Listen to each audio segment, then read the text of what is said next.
আসসালামু আলাইকুম, কেমন আছেন সবাই? আশা করি আল্লাহর রহমতে ভালো আছেন। আমরাও ভালো আছি আল্লাহর রহমতে। আপনাদের সবাইকে স্বাগতম মাঝরাতের ভৌতিকতায়, যেখানে ভয় সত্যি হয়। তো আমরা অনেক দিন অনুপস্থিত ছিলাম, এই কারণে আমরা দুঃখিত। তো আপনাদের মাঝে আবারও উপস্থিত হয়েছি আমরা।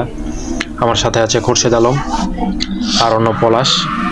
তো আমাদের অনেকেই ঘটনা পাঠাতে চান, অনেকেই ঘটনা পাঠাতে পারেন না, তার জন্য আমরা অত্যন্ত দুঃখিত। আর আমাদের মেইলটা আমাদের ভিডিওর ডিসক্রিপশন বক্সে দেওয়া আছে, যেটা হলো মাঝরাতের ভৌতিকতা @gmail.com, যেটার স্পেলিং ডিসক্রিপশনে দেওয়া আছে। তো আমরা আর বেশি দেরি করব না, সরাসরি ঘটনায় চলে যাব। আসসালামু আলাইকুম রহমতুল্লাহি ওয়া বারাকাতুহু। কেমন আছেন সবাই আপনারা? আমার একটু ঠান্ডা লেগেছে, কেউ কিছু মনে করবেন না নাক টানার জন্য। আজকে সরাসরি ঘটনায় চলে যাই, বেশি কথা না বাড়িয়ে। ঘটনাটা আমার গ্রামের। ঘটনাটা হলো আমার এক বন্ধুর মায়ের সাথে, আমাদের পাড়াতে আর কি, পাড়া প্রতিবেশী চাষিকে নিয়ে। মানে ঘটনাটা ওনাকে লেগা দেশ গ্রামে তো মানুষ পাতা ঝাড় দিতে যায়। পাতা ঝাড় দিতে যায়, আপনার দুপুরের দিকে উনি পাতা ঝাড় দিতে গেছে এক বাগানে। পাতা ঝাড় দিতে গেছে, ওনাকে ওইখান থেকেই শরীরে জিন ভর করছে আর কি। ওই সময় আর কি কেউ বুঝে নেয় ওনার ফ্যামিলির, উনি বুঝতে পারছে, কিন্তু ওনার ফ্যামিলির কেউ বুঝে নেয়। পাতা ঝাড়তে বাসায় আসার পরে রাত যখন সন্ধ্যা মাগরিবের পর থেকে শুরু হয়েছে আর কি ওনার সাথে। উনি একা একা হাসে, কান্দে, আবার কথা বলে একাই। কারণ ওই দিন আর কি ওনার ছেলে আর ওনার হাজবেন্ড গাড়ি চালায়। ওনার ছেলে আসে দেখে এই অবস্থা। ওনার ছেলে ওনার হাজবেন্ডের আশায় হয়েছে। কারণ ওনার হাজবেন্ড আসার পর ছেলে বললো এই কাহিনী আম্মু এই রেডি করতেছে।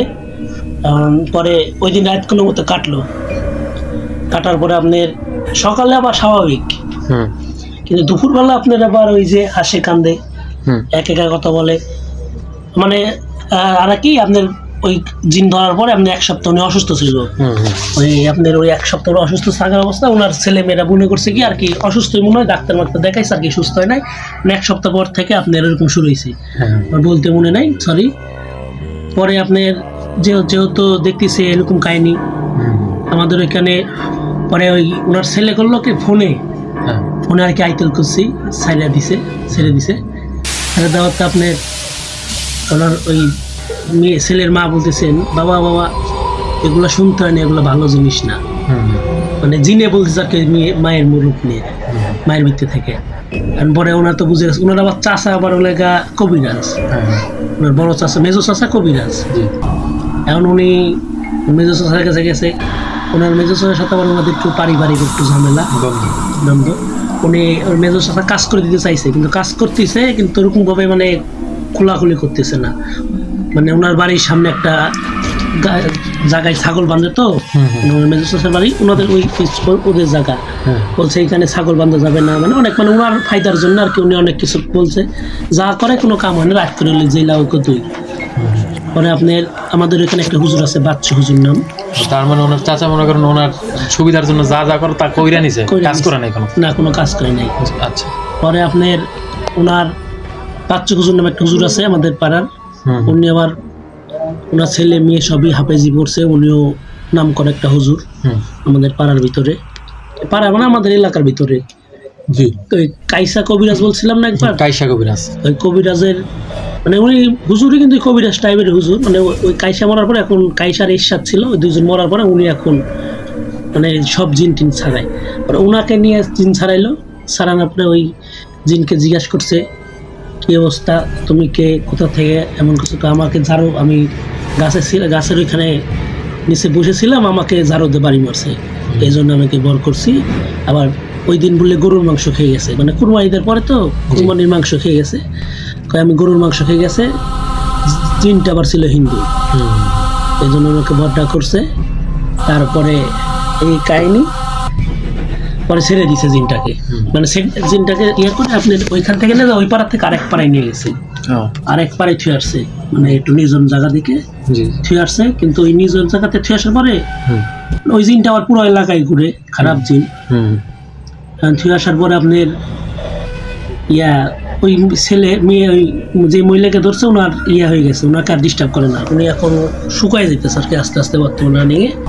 তো পরবর্তীতে আমার যে আব্বু আছে না, আব্বু আমার আব্বুর বোনের বাড়ি ওখান থেকে আসছে। আর আব্বু আমার ফুপুর বাড়ি থেকে আসতেছে রাত 11টার দিকে মেবি। আমার আব্বু ফুপুর বাড়ি থেকে আসতেছে, আমার আব্বুর সামনে আপনার হঠাৎ করে মেয়ে হয়ে গেছে, মহিলা হিসেবে দাঁড়িয়ে গেছে একটা গাছের গোড়ায়। জি এখন আমার আব্বুকে আব্বু আবার বলছে জানেন তো আমার আব্বুর সাহস, আমি তো বলছি আগে। আমার আব্বু বলছে কি কি তুমি কি চাও? আমার থাকার জায়গা নেই আপাতত, থাকার জায়গা দাও। পরে আমার আব্বু নিয়ে যে আমাদের পাড়ার কোনার দিকে একটা গাছ আছে, ওইদিকেও যায় না লোকজন ওরকম করে, আম গাছ, বুঝলি আম গাছ তো বড় আম গাছ, ওই আম গাছ আর কি রাখছে, এইখানে থাকো। আমার আব্বুর আবার খেয়াল নেই যে আম গাছে আম আছে, জি আম নামা থেকে লোক উঠবেই। এখন আপনার ওই আম গাছে লোক গেছে আম পাড়তে, ওইখান থেকে আপনার আম পাড়া প্রায় শেষ গাছে। যখন সব নামছে, একজন লাস্টে ছিল, উনি নিচে নামবে আর ওনাকে ধাক্কা দিয়ে ফালিয়ে দিয়ে ওনার হাত টাত ভাঙা, হাত ভেঙে গেছে। উনি চিকিৎসা করতেছে ওনার। এই যে বাড়ি গেছিলাম কিছুদিন আগে, ঘটনাটা কালেক্ট করে আনলাম। তারপরে আপনার ওনাকেও এত মানে ওনাকে স্বপ্নে বলছে তুমি এখানে এসে এই করছো সেই করছো, উনিও সেমই হাসে কান্দে এরকমই। ওনাকে ওই বাচ্চা হুজুর নিয়ে যে আর কি ছাড়াইয়া বাচ্চা হুজুর একবারে বোতলবন্দি করে ফেলছে ওনাকে। কারণ বাচ্চা হুজুর যত দেখতেছে ওনা ছেড়ে রাখলে ওরা সমস্যা, মানে 1 মাসের ভিতরে 2 জনের সাথে এরকম সমস্যা হয়েছে, তাহলে আর সমস্যা করতে পারে। যেহেতু গ্রাম অঞ্চল, লোকজন যাবেই, পিলে খালে চকে যাবেই। এই একটু কিছু আমার ঘটনা। তো খুরশেদ আলমের কাছ থেকে বরাবরই আমরা তার গ্রামের ঘটনা পেয়েছি। তার বাবা অত্যন্ত একজন সাহসী মানুষ, তার পরিচয় আমরা আবারও পেয়েছি। তো বেশি দেরি না করে আমরা আবারও চলে যাব পরবর্তী ঘটনায়। আসসালামু আলাইকুম সবাইকে, আশা করি সবাই ভালো আছেন। তো আজকে আমি যে ঘটনাটা নিয়ে এসেছি সেটা আগের মতোই আমার এক অফিসের কলিগের আকিব ভাইয়ের একটা ঘটনা। তো ওনার মুখ থেকে আমি যেভাবে শুনেছি ঠিক সেভাবেই আমি বলার চেষ্টা করব। তো ওনার তখন বয়স ছিল 14 থেকে 15 বছর। ওই অবস্থায় উনি বসবাস করতে হচ্ছে জামালপুরের এদিক। তো জামালপুরের ওদিক থাকতো, ওই জায়গায় রেলওয়ে স্টেশন ছিল ওনাদের বাসার পাশেই। তো রেল স্টেশন ওই জায়গায় বেশি থাকার কারণে ওদের ওইখানে অনেক ধরনের ঘটনা ঘটে, যেমন আত্মহত্যা।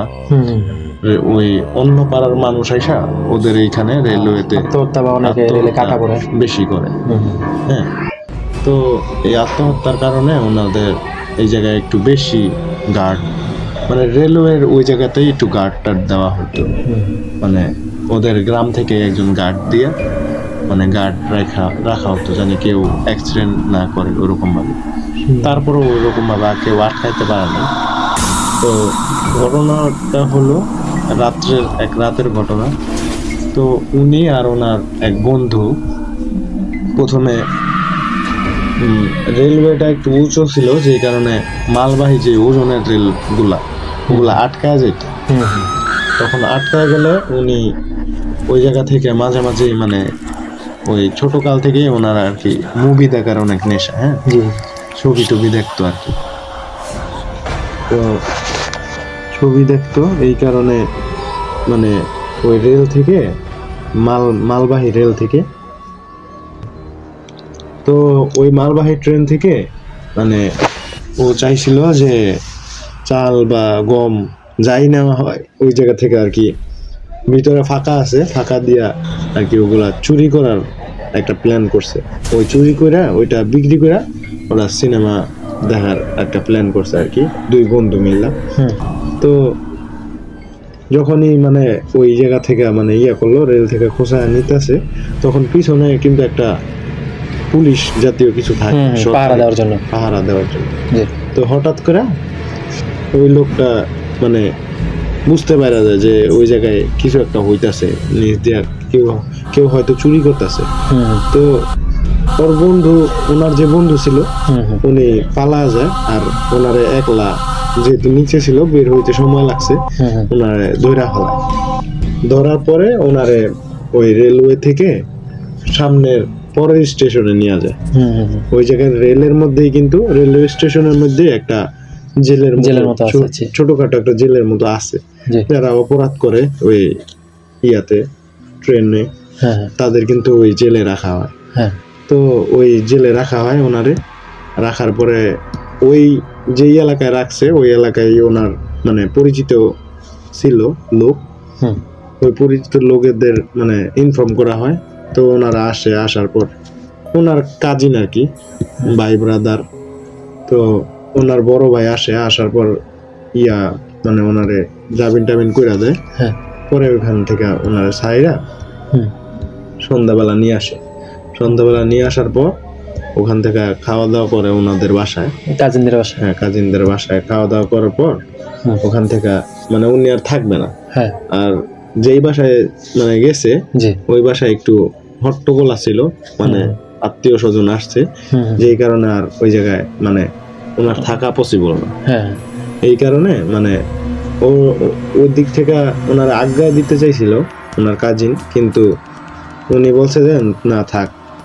ওনার একটা মানে ভাই ব্রাদার ছিল ছোট, ওনারে নিয়ে মানে বন্ধু টাইপের আর কি, দুঃসম্পর্কের আর কি, ভাই ব্রাদার বন্ধুই। ওনার বন্ধুরে নিয়ে প্ল্যান করছে যে ওনার বাসায় যাবে। তো রেলওয়ে রাস্তা, তখন রাত অনেক রাতই হয়ে গেছিল, প্রায় 12টার পর, 12:30 এরকম বাজবে। ওইরকম পর্যায়ে আরো ওনার যাইতে মিনিমাম আরো 40 থেকে 45 মিনিট সময় লাগার কথা। তো ওখান থেকে যাইতাছে, আর মানে হালকা পাতলা বৃষ্টি পড়তেছিল। তো বৃষ্টি অবস্থায় ওনারা একটু তাড়াহুড়া করে যাইতাছিল। তাড়াহুড়া করে যাওয়ার কারণে মানে একটু মানে দৌড় অবস্থায় মানে ওই ভাই কোথা দিয়ে যাচ্ছিল? রেল স্টেশনের উপর দিয়ে। তার মানে উনি চাইতেছিল যে রেল স্টেশন থেকে ওনারে ধরছে, ওই রেল স্টেশনেই মনে করেন পরবর্তী যে রেল স্টেশনে ওনাকে ধরা হয়েছে, যাবে জেলখানায় রাখা হয়েছে, ওই রেল স্টেশন থেকে ওনাদের রেল স্টেশনে যাবে। ওই রেল দিয়ে যাওয়াটাই মানে সুবিধাজনক ওনাদের কাছে, যেই কারণে মানে ওরা রেলপথ দিয়ে যাইতেছে। আচ্ছা, হ্যাঁ। আর যদি আশেপাশ দিয়ে যাওয়া হয় তাহলে ওই জায়গায় একটু নির্জন জায়গা, যে কারণে ভয় পাইতে পারে, এই কারণে ওনারা ওদিক দিয়ে যাইতেছে না। জি। তো রেলপথ দিয়ে ওনাদের কাছে সোজা মনে হয়েছে ওইটুক বয়সে, তখন তো 14-15 বছর, তো ওরা ওদিক দিয়ে যাইতেছিল। তো যাওয়ার পর ওইদিকে মানে আর মেহমান আসার কারণে ওনারাও অতটা গ্রাহ্য করে আসে নাই, যে ওনারা উনি যেহেতু বলছে যে আমারে পার করে দেওয়া লাগবে না, আমি যাইতে পারবো, সমস্যা নেই। তো এই কারণে আর ওনারাও আসে নাই মেহমানের খাতিরে। তো উনি যখন একটু দৌড়ায় যাইতেছিল, যাওয়া অবস্থায় একটা কিসের সাথে জানি পোস্ট টাকা পড়ে যায়। উনি পোস্ট টাকা পড়ে যাওয়ার পরে দেখে ওনার পাউডা মানে ওই রেলওয়েতে একটা কাটা লাশের পেটের মধ্যে ঢুকে গেছে। হ্যাঁ, পেটের মধ্যে ঢুকে যাওয়ার পর উনি মানে ওটা দেখাই তো একটু ভয় পেয়ে গেছে। আর ওনার যে বন্ধুটা ছিল উনি আবার দৌড়ের অবস্থায় ছিল, তো উনি আগে চলে গেছে। তো যখন উনি দূর থেকে দেখলো যে পড়ে গেছে, তো উনি আবার দূর থেকে চিৎকার করে ডাক দিছে যে কি ব্যাপার, আসতাছস না কে তুই ওই জায়গা থেকে। তারপরে উনি আর কিছু বলে নাই যে এই ঘটনা ঘটছে। উনি দেখেই তো ভয় পেয়ে গেছে গা। আর মানে পা একদিকে পড়ে আছে, বডিটা মাঝখানে মানে শোয়া অবস্থায় থাকলে যেরকম হয় রেলওয়ে পথে, ওই রকম মাথা একদিকে, পা আরেকদিকে, বডি মাঝখানে, পেটটা মাঝখানে ছিল। আর ওই পেটের মধ্যে ওনার পাও ঢুকে গেছিল। আর মাথাটা ওনার ডান দিকে পড়ে ছিল। মাথাটা মনে হইতেছিল যে ওনার দিকেই তাকায় আছে, বিবর্ষ ভাবে। হ্যাঁ, ওইটা দেখে আরো বেশি ভয় পাইছে উনি। তো ওনার বন্ধুরে আর কিছু বলে নাই, যে যদি ভয় পায়, এই কারণে আর কিছু বলে নাই। না বললে ওনারা তাড়াহুড়া করে যাইতেছে। তো পরে ওনার বন্ধু বলতেছিল বারবার যে তুই পড়ে গেলি, আমি তো মানে রানিং ছিলাম, আমি খেয়াল করি নাই, তো উঠতে তোর এত দেরি হলো কে, হ্যান তেন এইসব জিজ্ঞেস করতেছিল। উনি আর কিছু বলে না এইসব নিয়ে। তো ওই রেলপথেই আর একটা মানে ব্রিজের মতো আছে, মানে সাইড দিয়ে কোনো বর্ডার নাই, কিন্তু শুধু রেলপথ, হ্যাঁ, ফাঁকা ফাঁকা কিন্তু দেখা যায়। তো নিচ দিয়ে তাকাইলে দেখা যাইতেছে নদী স্রোত যাচ্ছে। তো ওই দিক দিয়ে ওনারা আর পার হইতে পারতেছে না ওই সময়। আর উনি মানে এতটাই মানে ভয় ছিল ওনার, তখন থেকেই শরীর হাত পা কাঁপতেছে। হ্যাঁ, আর ওর বন্ধু মনে করছে যে বৃষ্টি যেহেতু হইতেছে ঠান্ডায় মনে হয় হাত পা কাঁপতেছে, এই কারণে ওইরকম ভাবে কিছু বলেও নেই।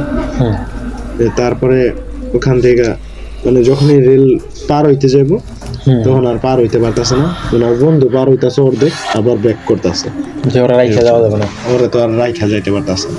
উনি তো অনেক ভয়ে আছে, যে কারণে পার হইতে পারতেছে, হাত পা কাঁপতেছে। তো ওই পর্যায়ে হ্যাঁ বন্ধু বললো, আসলে তোর কি হয়েছে কত, তুই তো এইসব জায়গায় রাস্তায় আমারই চলান শিখাইছস, আজকে তুই মানে চলতে পারতাছস না, ঘটনা কি? পরে এক পর্যায়ে ও বইলাই দিল যে, উনি বলল যে আমি যখন উষ্টা খাইছি তখন একটা লাশের পেটের মধ্যে আমার পাও ঢুকে গেছিল, ওইটা দেখে আমার ভয় লাগছে। তো ওইটা শোনার সাথে সাথে ওও ভয় পেয়ে গেছে। হ্যাঁ, ওর বন্ধু যখন ভয় পাইলো তখন মানে ওরা দুইজনে ওই জায়গায় আটকায় গেছে, আর মানে পার হইতে পারতেছে না। পার হইতে না পারায় ওনারা কইতাছে, উনি বলল যে তাহলে চল আমরা, আমার মানে ওনার শরীরটা অনেক দুর্বল হয়ে গেছিল, যে কারণে দাঁড়াইতেও পারতেছে না। এই কারণে উনি করলো কি, চিকুন দুইটা গাছ আছিল ওই ব্রিজের পাশেই, ওই গাছের মধ্যে উঠা গামছা দিয়ে ওনাদের বাইন্ধা নিছে, অমনে জুল্লা আছে আর কি। মানে গ্রাম অঞ্চলের পোলাপানরা যেরকম ভাবে থাকে আর কি, তো ওনার কাছে ওইটাই কমফোর্ট মনে হয়েছে, ওইভাবে ছিল। তো দুই বন্ধু ওইভাবে থাকার অনেকক্ষণ পরে, মিনিমাম আধা ঘন্টা পরে একটা লোক আসে ওই ব্রিজ দিয়ে। লোক আসার পরে দেখা যায় যে কুলি টাইপের কিছু, মানে লোকটা হচ্ছে কুলি। হ্যাঁ, ওই কুলি ওনাদের দেখা তারপরে বললো যে এত রাত্রে তোমরা এখানে কি করো, কোথায় তোমার বাসা, হ্যান ত্যান এইসব প্রশ্ন জিজ্ঞেস করতেছে। জিজ্ঞেস করতে করতে এক পর্যায়ে মানে কইলো যে আমার বাসা অমুক জায়গায়, আমি তো যাইতে পারতাছি না, রাত করে আমার আর ব্রিজ পার হইতে আমার ভয় লাগতেছে। এটা বলার পরে বললো যে আচ্ছা চলো তোমাদের আমি বাসা পর্যন্ত আগা দিয়ে আসি। তো দুইজন ওনার সাথে গেল, একটু সাহস পাইলো। তো ওই পর্যন্ত মানে ওই লোকটার ফেস আর দেখা হয় নাই, অন্ধকারের মধ্যে ছিল, এই কারণে আর দেখতে পারে নাই। তো এক পর্যায়ে বিদ্যুৎ চমকানোর সাথে সাথে মানে ও তাকাইলো ওই লোকটার দিকে, ওই আমার বড় ভাই।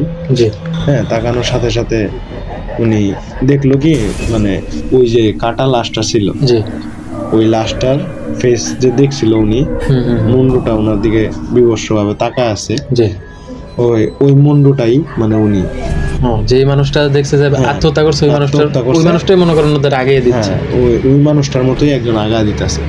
তো এইটা দেখা মানে ওই ভাই অনেক ভয় পাওয়া যায়, ভয় পায়া একটা চিৎকার মারা দৌড় দেয়, দৌড় দিয়া সরাসরি বাসায় চলে যায়। ওনার বন্ধুর কথাও চিন্তা করেন নাই, তখন ভয়ে এতটাই ভয় পাইছিল উনি।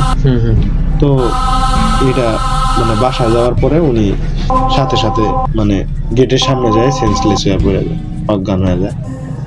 তো পরে ওনার ফ্যামিলি সকালবেলা উনি যখন সেন্সে ফিরে তখন বলে যে কি হয়েছিল আমার সাথে, তারপর পুরো ঘটনাটা কয়।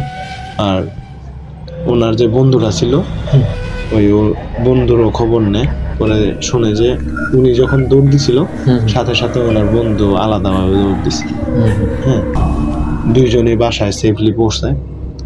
কিন্তু আমি এখনো বুঝতে পারি নাই যে কেউ যদি বুঝে থাকে না আসলে এটা কি হয়েছে, ওনার সাথে হ্যালুসিনেশন হয়েছে নাকি আসলে ওটা খারাপ কিছু ছিল, এটা আমি এখনো জানি না, উনিও জানে না। তো কেউ যদি জানা থাকেন অবশ্যই কমেন্টে জানা দিন। এই ছিল আমার ঘটনা আজকে, আশা করি ভালো লাগছে সবার। তো ইন্টারেস্টিং ঘটনা, হয়তো বা হ্যালোসিলেশন, হয়তো বা মনের ভুল, হয়তো বা সত্যি কোনো আত্মা ছিল, বা আত্মা তো নাই, মনে করেন কারেন্ট জিন ছিল, এরকম কিছু হতে পারে। এটা আল্লাহ ভালো জানে, আর যার সাথে ঘুরছে উনি এই ঘটনার ভয়াবহতা নিজে জানে যে কতটুকু কী হয়েছে। তো অন্নপ্রাশনের ঘটনা এখানেই শেষ।